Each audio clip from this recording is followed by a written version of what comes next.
jëf ci ànd bi ak télévision Futurs Médias xibaaru digg bëccëg bi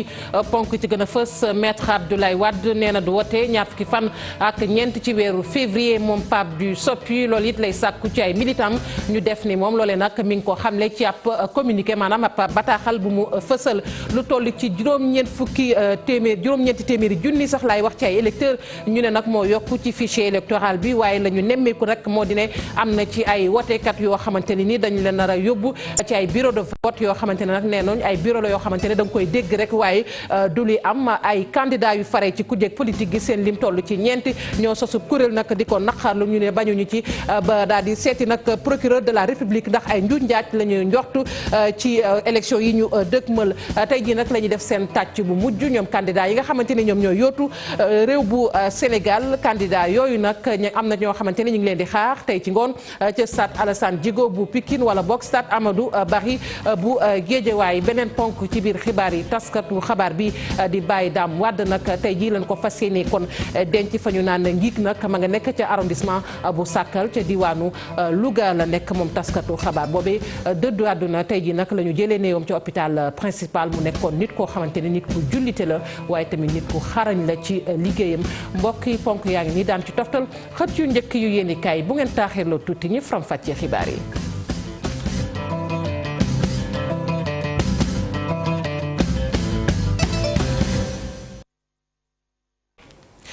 dal leen ak jàmm ci xibaaru digg bëccëg bi niñ ko waxee woon du ñàkk ñu dellusiwaat ci laata ñu jeexal muy taskatu xabaar bi di Baye Dame Wade tey ji nag lañ ko fas yéene rek jébbal boromam fële ca Ngiig lay doon ma nga nekk ca arrondissement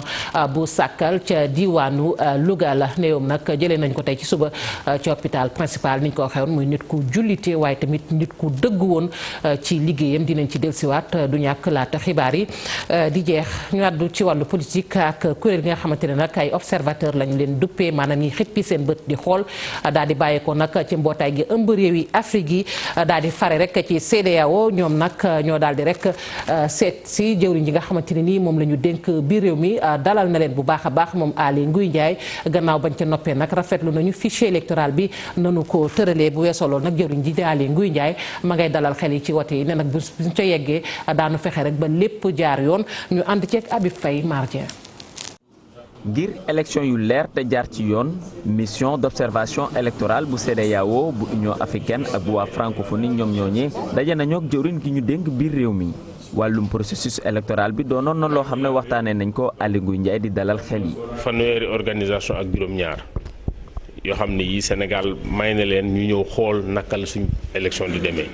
ci ñooñu nag am na ci ñoo xam ne ci réew Afrique la nekk am na sax ñu nekk Sénégal mais am na suñu nekk bitim réew.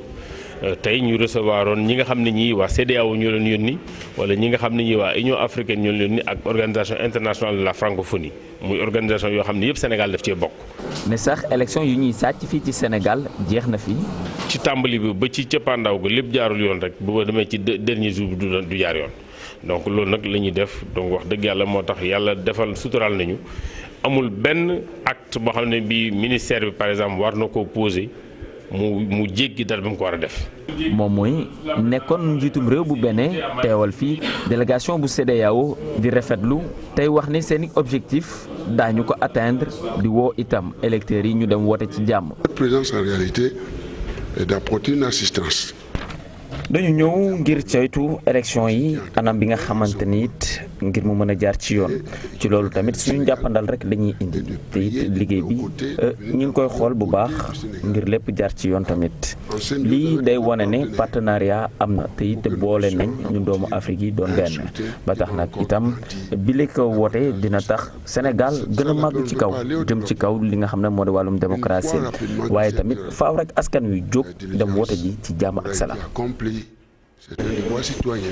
ñoom ñii li ñu bëgg rek moo di dajeek bépp pàcc goo xamante ni ñeel nga wàllum scrutin bi candidat yi ci seen boppam it dina leen dalal. ñu koy jaajëfal bu baax Habib Faye maître Abdoulaye Wade ni ñu koy waxoon ci ponk xibaar yi nee na nag du wote ñaar fukki fan ak ñeent ci weeru février ci lu ni mel it lay sàkku ay militant ñu def ko mi ngi sàkku rek ci ñoom muy góor di jigéen militant bu parti démocratique bu Sénégal bul dem wote ji bu bis ba loole nag ci ab communiqué la ko xamle la muy bëgg nag ba tey di ko sàkk mooy rek li nga xamante ni moom mooy woteeg faluk njiitu réew mi ñu daal di koy dàq Maimouna Ndiaye moo ñu jàngatal boobu communiqué.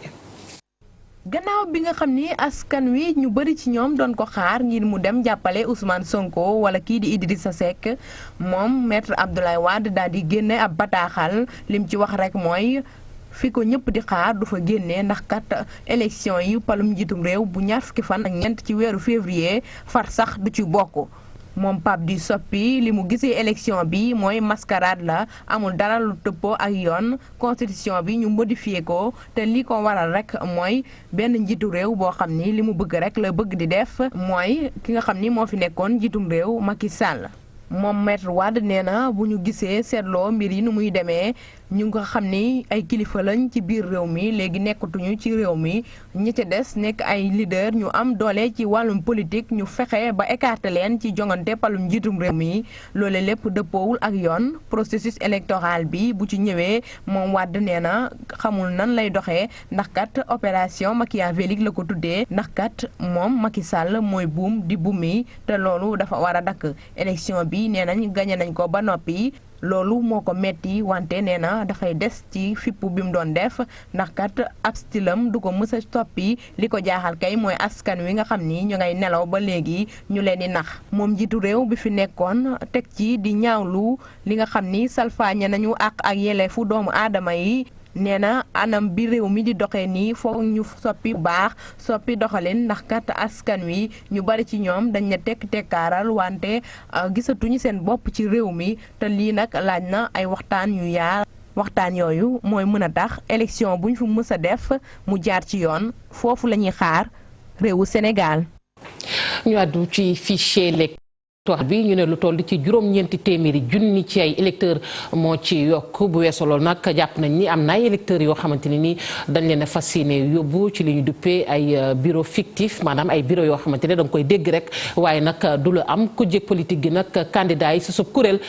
ñoom ñoo koy naqarlu bu baax a baax ñu ne nag daañu dem ba ca procureur de la république ngir kalaame fa ndax dañu njort ni dañu fas yéene njuuj njaaj ci wote yi ñu dëkkmal dañ ci ànd ak Tidiane Cissé Ababacar Camara ci caméra bi. ginnaaw ab jàngat bi mu jot a def ci diggante fichier physique ak fichier électoral kuréel bi ëmb ñetti candidat bu opposition gis na ci ay anomalie. dañoo gis ni fichier bi nga xam ne dañu koo jox fichier bi liste bi nga xam ni mooy électeurs yi ci la ñu nekk dañu ko jox ci ab clé jox ñu ko ci këyit ñun ci suñu xalaat li nekk ci clé bi moo war a nekk ci këyit gi waaye bañ ko commencé càmbar peut-être yaakaaru ñu woon daañu ko def dañoo gis yu doy waar boo demee ca golf même chose am na ay ñetti bureau yi nga xam ne ji nekkuñu seen boo demee Mbour am na juróomi centre de vote yu fa nekkul beneen mbir bu doy waar muy problème mu diplocata yi nan nga mën a nekkee ñeenti at juróomi at mënoo defar ay carte d'identité toog ba élection yi di egsi ngay duggaat yi système mu defar carte d'identité jël ay nit yaay lu mat juróom fukki junni nit plus de 50 000 au niveau de Touba nga xam ne dañ leen fay duma ñu jël leen ni dañ leen di déplacer delloo leen pour ñu gën a jege. mu doon ay anomalie yu ñu nemmeeku tamit ci bitim réew. boo demee Italie Rome wala nga dem Milan am na 14 régions fii 14 villes fii fële fukki dëkk ak juróom-ñeent yu fa nekkul xam nga loolu affaire yu njuuj njaaj la affaire sàcc la. ndaxte tey ji jox la fichier électronique ni la signal jox nañ la ko fii jox nañ la ko fii soo comparé du nekk benn affaire sàcc la loolu ñu ngi attirer attention nit ñi. ngir éviter tension électorale fii ci Sénégal kuréel bi ëmb ñetti candidat bu opposition di sàkku acteur processus électoral yëpp ñu xoolaat li ñu mel ngir élection bi mën a jaar yoon. candidat yooyu fare ci kujjeeg politique gi ñaar nag démb ña nga doon janook rek askan wi ca kër Douta Seck la woon ñu soxal nag kon mbir moomee jàpp leen ni Y'en a marre ñoom ñoo ko tëral ndax liñ ci namm rek mooy ñeenti candidat yi fare ci kujje gi janook askan wi wax li nga xamante ni moom la ñu namm bis nag bu ñu leen tabbee njiitu réew bu Sénégal waaye dañu gis ni ci woote boobu ñaar kese ñoom ñoo ca wuy si muy Ousmane Sonko ak maître Madické Niang dañu ci ànd ak Alioune Gueye Modou Diop ci caméra bi. ay fleurs yu rafet ak ay garab fu nekk am ay banc xar kanam bu yees bi am place de la nation tax na ba ku nekk di fa ñëw. ñun ay étudiants lañ parfois UCAD day saturé quoi te ñun fi ñu dëkkee dafa xaw a sori UCAD kon donc dañu obligé ñu ñëw fii nii di fi mën a réviser quoi kon donc dañuy ñëw fii nii changer air xool monde bi autrement quoi léegi xool suñuy leçons yi xam nga fii moom bu gënee calme moom say leçons si lay gën a duggee. espace bi baax na pour c'est la calme fu calme la man des fois bu ma amee repos fii laay ñëw toog. waaye ñoom citoyen yi le ñu gis. ma ngoog du boobu lañ doon xaar ni ma ko waxee léegi muy ñaari candidat yi fare ci kujje politique gi doon janook askan wi ca kër Douta Seck la woon lañ ca jublu rek mooy candidat yi fare ci kujje gi nag ñu béral seen programme lan la ñu namm bis bu ñu leen tabbee njiitu réew bu Sénégal lu soxal nag kon candidat yooyu jàpp leen ni woote ba Y'en a marre ñoom ñoo ko amal waaye dañu seetlu ni ñaar kese ñoom ñoo ca wuy si bokk na ci Ousmane Sonko ak maître Madické Niang waaye Y'en a marre nag daañu def seen kéemtalaay kàttan ba li nga xamante ne nii nas nañu ko ñu fas yéene ko rek wéyal ba ci wote yi nga xamante ni nii ñoom ñoo fas yéene ñëw ëllëg dañu ci ànd ak Alioune Gueye Modou Diop ci caméra bi. comme nu mu amee ci yeneen terrain yi fi nekk. mu nekkoon ab jàkkaarloo diggante candidat yi ak ñenn ci citoyens yi Madické Niang di tontu ay laaju sénégalais yi. wàllu askan wi du lu Y'en a marre taxawal. li waral wàllu askan wi mooy dañu jóge ci campagne bu tudd parrain bu jublu woon ci ñaax ndaw ñi ñu bindu retirer seeni carte ba pare dem woote ji ba pare sàmm sécuriser seen vote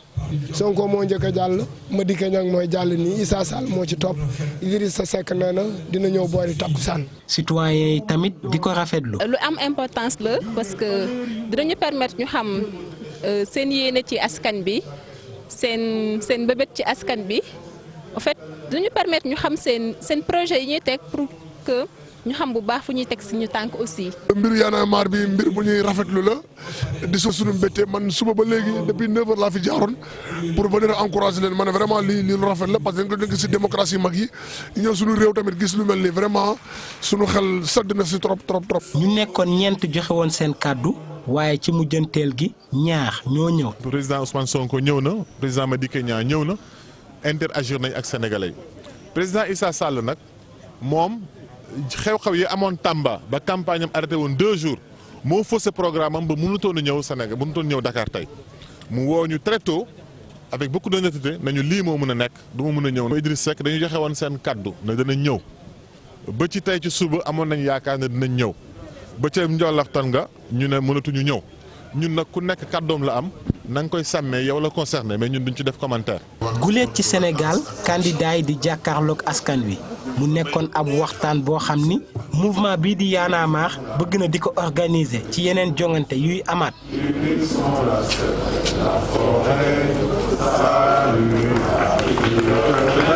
Merci beaucoup.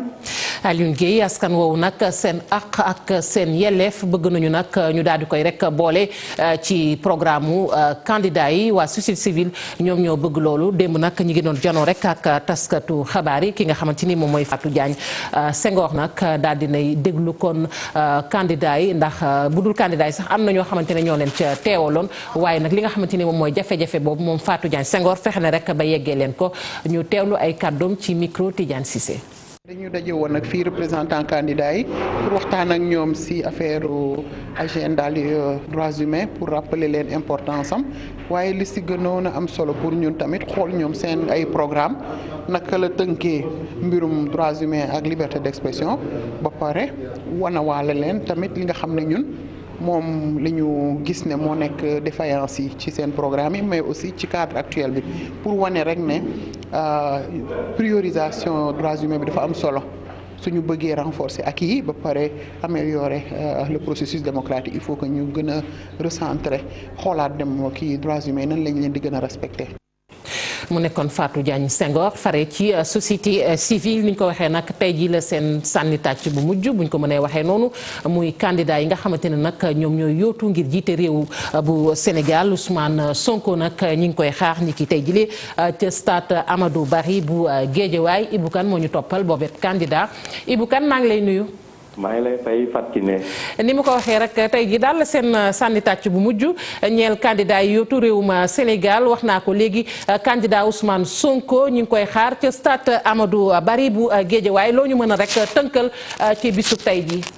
bisub tey gi Fatou Kiné ni nga ko waxee noonu la parce que ñëpp xam nañ ne ci la campagne bi di tëj officiellement moom candidat coalition Sonko président démb mu ngi woon kon ci Pikine stade Alassane Djigo tey jii nag mu ne ca banlieue bi itam lay clôturer fa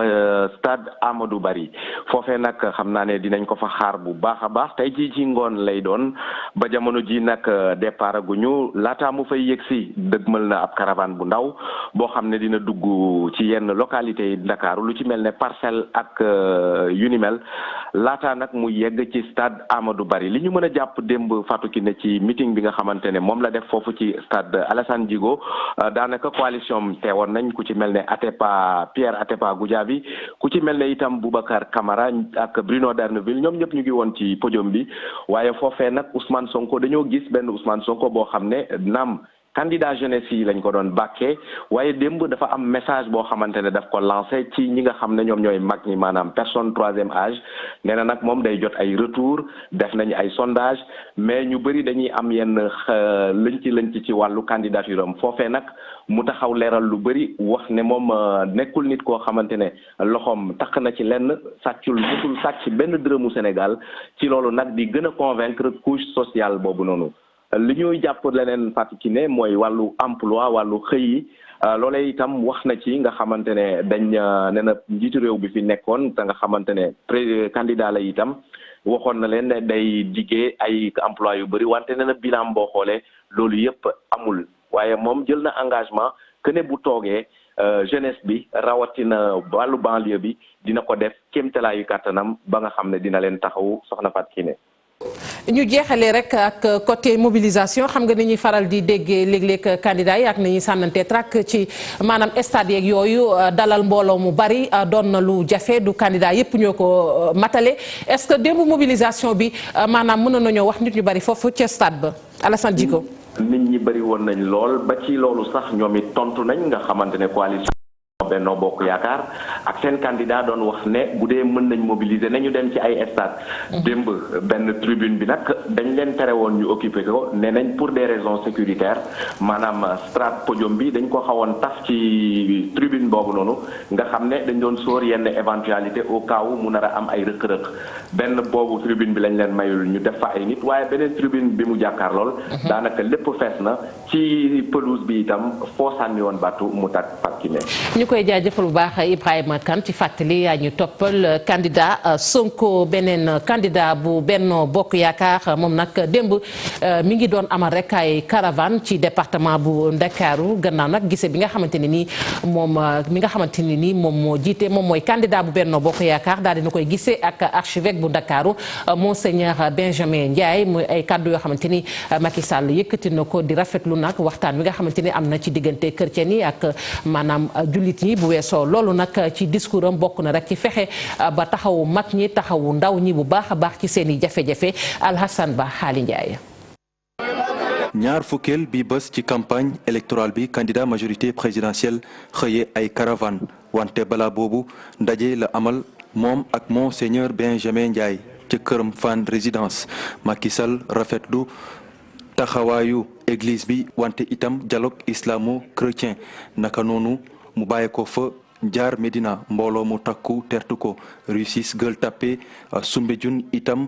mu tersi fii ci place de la nation fii la àddoo sax jëmale ci ndaw ñi fàttali bilan am wante itam ay mbir yi mu def ginnaaw bi mu toogee ñaari at ci bopp réew mi jëmale ko nag ci ndaw ñi ay financement bokk na ci DER fanweeri milliards ci suñu koppar ak yeneen mbir itam ci jël ni yi jëm ci wàllum entrepreneuriat ak yi ni mel jóge fa jaar Biscuiterie Sicap Amitié jëppal Macky Sall rafetlu mobilisation bu takku bi militant yi jagleel ci loolu sax mu sàkku ñoom ñëpp ñu def ni ni mel aser gi ñu jëm ngir fexe nag fal ko dès le premier tour ci G2 moom Macky Sall rafetlu taxawaayu jigéen ñi ci kër yi ak yi ni mel ci loolu sax la sàkku moom candidat Benno Bokk Yaakaar ne dana taxawal ab projet boo xamante ni daanaka benn jigéen dootu fi yor ab gën a di soq ci loolu bëgg na leen jàkkleel ay machine yoo xam ne moom la ñuy wale bi mu fa jógee ca ñaari tali nee na dana leen tabaxal ab stade gazonné ko wante itam def ci ay projecteur ndax mu méngoog jamono mu jàpp ni itam immeuble yi fare ci Sicap nga xam ne biñ ko tabaxee yàgg na nee na daañ ko yeesalaat mu jóge fa moom candidat Benno Bokk Yaakaar jubali Grand Yoff ci Grand Yoff itam mbooloo mu takku tertu kii di Macky Sall mu jaar Grand Yoff jóge fa Front de Terre naka noonu taxaw saafantewoo ak ay militants yu fare ca Yaraax naka noonu moom candidat Benno Bokk Yaakaar dem na ba ci Yoff moo di fiefu Abdoulaye Diouf Sarr mu jóge fa saafantoo ak ay militants yi ko doon xaar boobu ba léegi mu jàpp ni bu aseer gi jotee daanaka militants yëpp nañ xëy dem fees ci bureau yi woote comme niñ koy defee mobilisation yi ci jamono ji ngir fexe nag ba ñu fal ko dès le premier tour. Alassane Ba candidat Madické Niang moom ca stade Alassane Djigo la fas yéene dem rek bu Pikine moom candidat boobu Dissa Préra moo ñu ko toppal Dissa Préra maa ngi lay nuyu. ma ngoog Dissa Préra candidat maître Madické Niang moom it fas yéene def kéemtalaay kattan ci bis bu mujj bi nga xamante ni moom mooy ndar képp campagne bi. ni nga ko waxee noonu la foofu nag su mu ko war a defee di stade Alassane Djigo bu Pikine foofu nag la organisé ab meeting nee nañ nag am meeting bu mag la na doon ndax mooy dernier meeting campagne bi comme ni nga ko jógee waxee waaye nag laataa ñu yegg ci meeting boobu il faut ñu wax di démb candidat bi tamit def na li mu mën ci daje ak mbooloo mi waxtaan ak ñoom saafante ak ñoom proposé leen programme bi nga xam ne moom la am. ni ko noonu jaar na dem ba ca UCAD université Cheikh Anta Diop nga xam ko wax université waxam njàng wax condition de vie yi ñu fa nekkee moom Madické Niang ne bés bu ñëwee xëy na yooyu yëpp dina changé nu mu gën a gaawee te it seen ay bourse lañ leen da koy fay ba den ko fay à temps bu weesoo loolu ñëwaat na ci waxu étudiants yi nga xam ne dañoo woon foofu moom bés bu ñëwee si pouvoir bi moom war na ci dina ci mën a indi ay solution ginnaaw loolu nag il faut dikk jaar na salle de vente dem Kër Massar wax ne foofu Kër Massar sax bu ko moom mën naa ko def département bés bu nekkee président Kër Massar après Kër Massar ñëw Géejawaay nag la ko jeexee ci esplanade bi ci gannaaw stade bi noonu la organisé meetingam bu bu mujj dem si guddi laata muy ñu ci siège am comme ni mu la ko waxee Fatou Kiné tey nag teel a koy ndar képp fële ca stade Alassane Djigo bu Pikine. jërëjëf Dissa Préra ñu wéyal ba tey campagne bi ak ñi nga xamante ni ñoom ñooy candidat yi tey nag di bis bu mujj bi professeur Issa Sall moom ma nga woon ca Tëngéej démb fa la amal rek ab meeting ca boobepp département mu daal di nag dellusiwaat ci solos programme bi ak yenn ponk yoo xamante ni mu ne faw mu taxaw ci bokk na ci nag yeesalaat dëkkuwaay foofe département bu Rufisque bu weesoo loolu yi tamit nee na dana fa tabax ab hôpital bu yees waaye tamit dina fexe rek ba gën a yeesalaat hôpital Youssou Mbargane boobu nga xamante ne yàgg nañoo wax ni dafa may jafe-jafe moom Issa Sall dellusiwaat ci bac général bu muy tudd boobu ba léegi ñu teewlu ay kàddoom. baccalauréat bi série yi am na ko bind tey sax xaw a juum tuuti ne dañuy bàyyi baccalauréat bi duñu ko bàyyi tey la wàllu gën a aay bac daf fiy des wante nag baccalauréat général série yi dañ koy supprimer. bu ñu ko supprimer élèves yi bu ñu demee université dina fekk ñu jàng li ñu waroon a jàng yépp di philosophie di physique di histoire di géographie di anglais di informatique di mathématique de telle sorte que bu ñu demee université duñ leen orienté ñoom ñooy seet lu ñu bugg a def ñu def ko. man loolu laa ci jublu parce que da ngay gis xale bu am bagam nguur gi ne yee dama koy orienté wante yóbbu la ci filière boo xam ne yow boo sañoon doo fa dem nga def lu mat at filière bi la du neex nga abandonné man nag dama lay bàyyi boo demee université nga choisir loo bugg a def nga def ko. Ibou Diouf ak Mbaye Diouf ñoo taataan ay kàddoom Idrissa Seck bu coalition Idy 2019 moom nag nee na dina taxaw ci jafe-jafe askan wi bis bu ñu ko falee njiitu réew bu Sénégal demoon na nag nemmeeku ji xalif bu Ndiassane muy Cheikh Bekay Kounta ba mu ci jógee tamit yegg na ca Tiwaawan moom Idrissa Seck nag ña ko gunge bokk ci Malick Gakou ak ki nga xamante ni moom mooy Cheikh Hadjibou Soumaré Abdoul Mbaye ba ci Bougane Gueye Dany ñoom ñoo ko gunge woon ci nemmeeku googee mu doon def nee na coppite dëgg dana am bis bu ñu yeggee ci ñaar fukki fan ak ñeent ci weeru février par Faranying.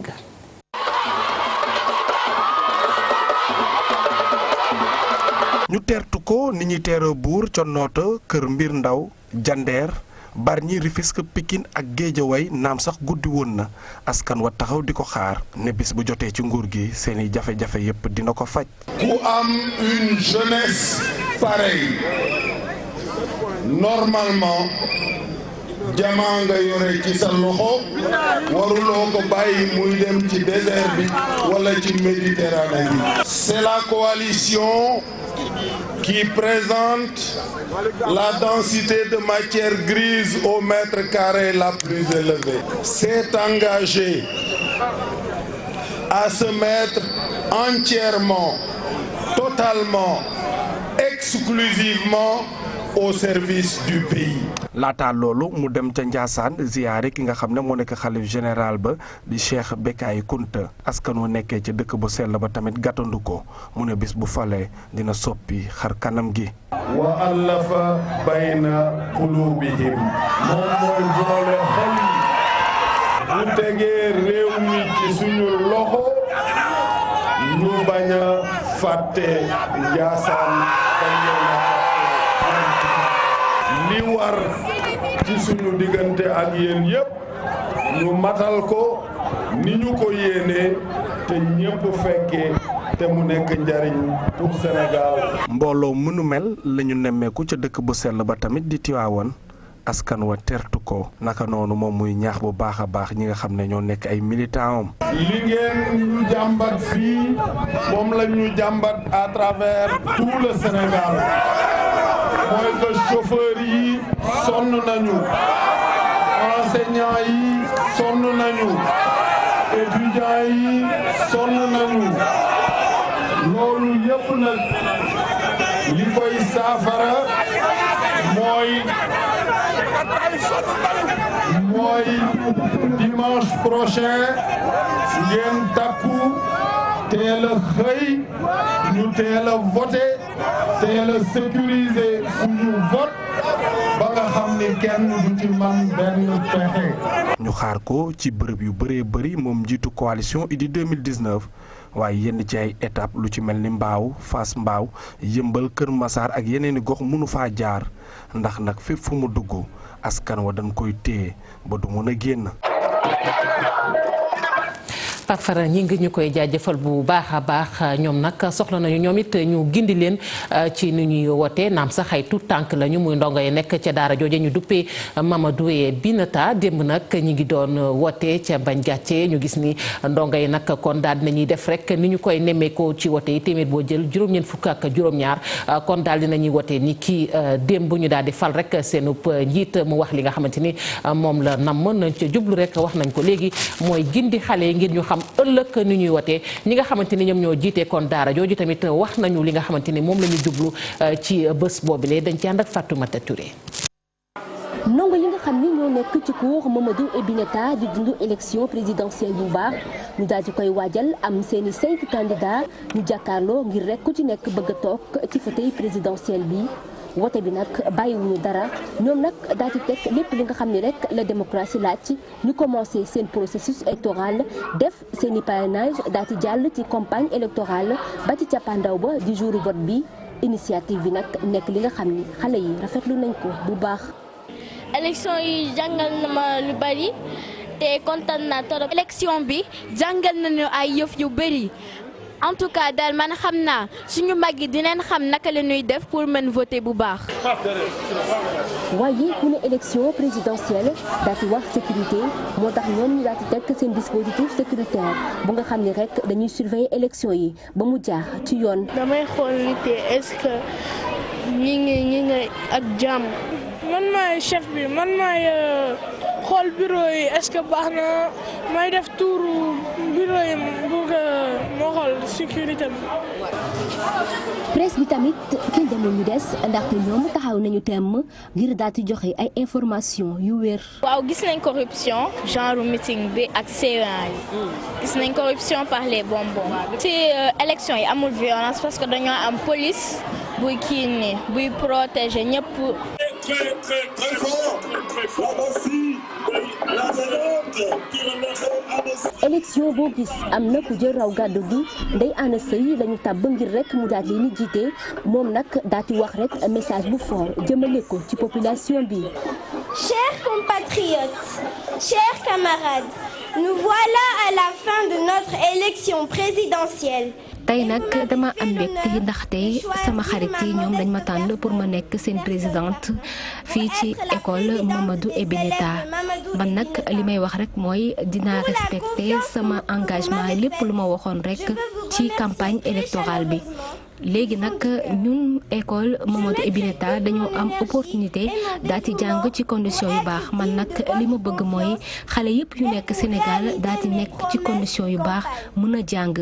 waaye tamit élection présidentielle bi ñu xam ne ñu ngi koy dëgmal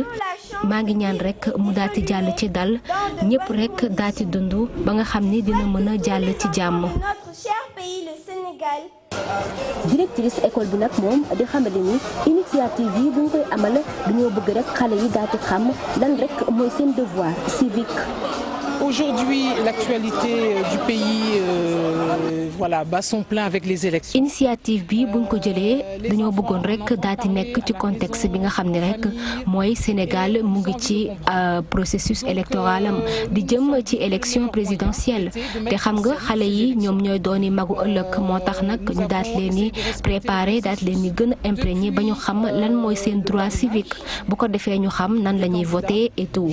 donc nag man dama yaakaar ne rek loolee initiative bu baax la te nag dinañ ko wéyal di ko def fii ci suñu école di Mamadou Ebineta ndaxte xale nag moom mooy mën a yorum réew ëllëg donc nañ leen tàggat ba nga xam ne rek lépp lu ci war ñu war koo mën a def bu nekk ay xale yu daati am avenir. Le président est élu au suffrage universel. ay xale yu engagé wu daati taxaw temm ngir rek bañ am ay élection yu am violence ñoom nag di ñaan élection présidentielle yu ñu dëkkmal ci 24 février bi mu daati transparente te jaar ci yoon. waxoon nañ ko sànq ci ndorteelu xibaar yi taskatu xabaar bi nag di Baye Dame Wade tey jii lañu ko fas yéene jébbal boromam fanu naan ngi ma nga nekk ca arrondissement bu Sakal ca diwaanu Louga la moom taskatu xabaar boobee nag néewum tey jii nag lañu ko jëlee ci hôpital principal moom Baye Dame Wade ci fàttali taskatu xabaar bu am diine seere bu ñu def tri moom tey ji la bu weesoo am diine googee nag ñu ne ko amoon Pastef la tamit ci liggéeyam dañ ci ànd ak Fat Bintou Konté Pape Sangone Mbaye nga xam ni moom moo tijji woon journal bii ñuy wax Réussir magazine Pape Ahmadou Dame Wade lañ koy woowee moom nag dafa làqu génn na àddina ci mercredi bii nga xam ne moom la ñu mujj génn mu feebaroon nag feebar bu yàgg témoignage yi nga xam ne moom la ñu def ci moom dem si yàlla gilee benn la. Baye Dame ni mu toll woon ci xalaat bu rafet ci wax lu rafet ci fexe di wone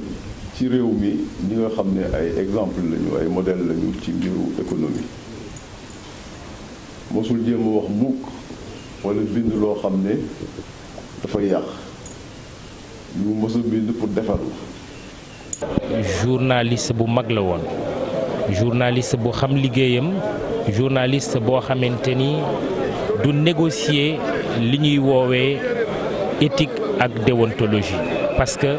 métier boo gis rawatina suñu métier dafa am ay charte yu ko tënk te Baye Dame ci loolu la toppoon ñëpp ko nawoon te témoignage yi wane na ko wax dëgg yàlla man de gisuma ku ne am na problème professionnel d'abord ak Baye Dame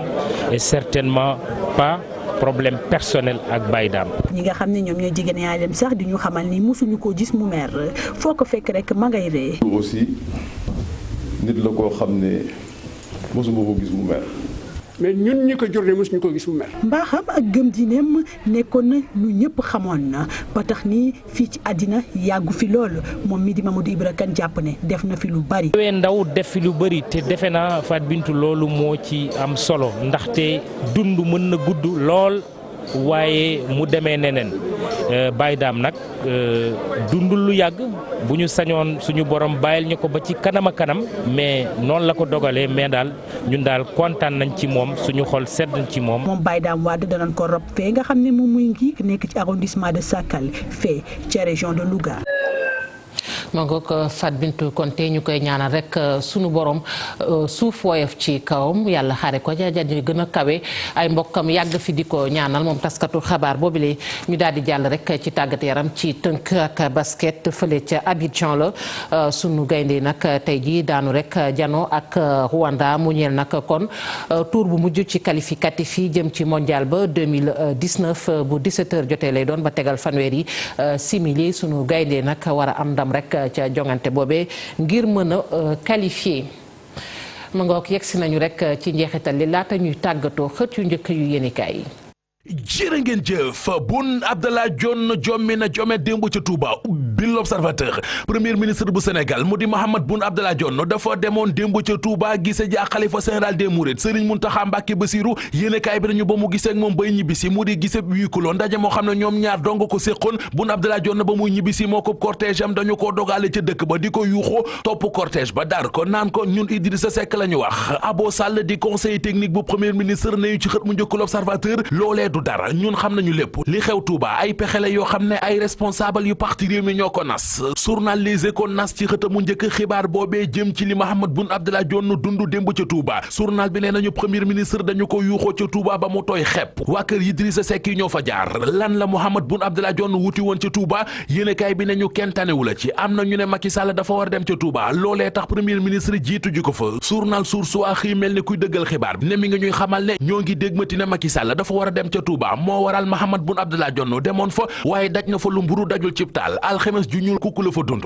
direct fa nañu premier ministre bu Sénégal dañu ko doon yuuxoo démb ca Touba ku sa nakk jeex nga aj say kook est-ce que du loolee mooy bëgg a dal Abdoulaye Wade yëral xët mu njëkk la quotidien Wade wér na ay ngànnaayam lii la ci journal bi bind li mu doon wax naan bésub élection yi dafay jaxase carte gi saboote woote yi Abdoulaye Wade génnaan na ci loolee ginnaaw bi ko ay kilifa diine yu nekk fii ci réew mi ak i njiit réewi Afrique ñaanee njekk moo tax mu teg ko ci yoon waaye ku yaakaar ci moom Abdoulaye Wade mu jóg dem naan moo ngi woote falogo Abdoulaye Wade nee na dimanche 24 février moom du woote yamu ca ndax ca waxam ja mbii fa foore na fa maître Madické Niang mu di Dickson Wade nee na ñi bëgg a jàppale Idrissa Seck wala Ousmane Sonko wala Issa Sall samam xel mën naa nangu loolee libération nañu Abdoulaye Wade santul kenn mu wooteel kenn joxewul benn consigne de vote lise ko nañu jàppalewul kenn moom góor gi waaye it nee na woote jiwul bésu woote yee këram lay toog di ko génn ba muy wax démb yéenekaay bi nañu tudd na Idrissa Seck tudd na Ousmane Sonko ba ci professeur Issa Sall bu pur sax Abdoulaye Wade tudd na ko ka mu tuddul moo di maître Madické Niang da koo dee dëgg Vox Populi nañu jàppkatu jaana koy mujjee moom Abdoulaye Wade mi doon sàkk ñu boycotté élection yi moom la ñu far boycotté ne ginnaaw bi mu jéemee saboté woote yi mujjul sotti Wade nee na léegi li muy def mooy bésu woote du woote ji du génn këram lay toog këram ga mu toog jamono ji dëkk fa journal Source A nee nañu kaaraange ga mat na fa ñi jiite réew mi ñoo ngi koy surveillance gu mitti te mat sëkk ñeenti wata yoo xam ne ñaar ña ay blindé lañu moom la ñu teg ci wetu fa mu dëkk boole ci kit lépp ñaar fukki alkaati ak i takk der ñoo koy wat warees na ko wax militant yi ndax l'Observateur mi ngi ñuy xamal ne jamono ji nga xam ne ñoo ngi ci waxtu yu mujj yu campagne électorale bi jàppante bu mitti amoon na démb ca Pikine ci diggante militant yi Benno Bokk Yaakaar yi ak yu coalition Idy 2019 ca Pikine tali bu mag fa la ñaari camp yi doon tojante bopp ka dammante fitna ju mitti moo fa amoon lu mat juróom-benni doomi aadama jële ci ay gaañu-gaañu yéenekaay bi nañu ci juróom-benni blessé yooyee am na ca ñett ñoo xam ne sonn nañu lool. Mamadou Mohamed Ndiaye ñu koy jaajëfal bu baax a baax mbokk yi ñi fare woon ci machine bi ñu jàpp ci xibaar bi mu sotti cant ak ngërëm ñeel na leen rédaction bi dig na leen ci yeneen jotaayu xibaar ñu leen di ñaanal kenn lu jàmm te di ko sàkku ci yéen.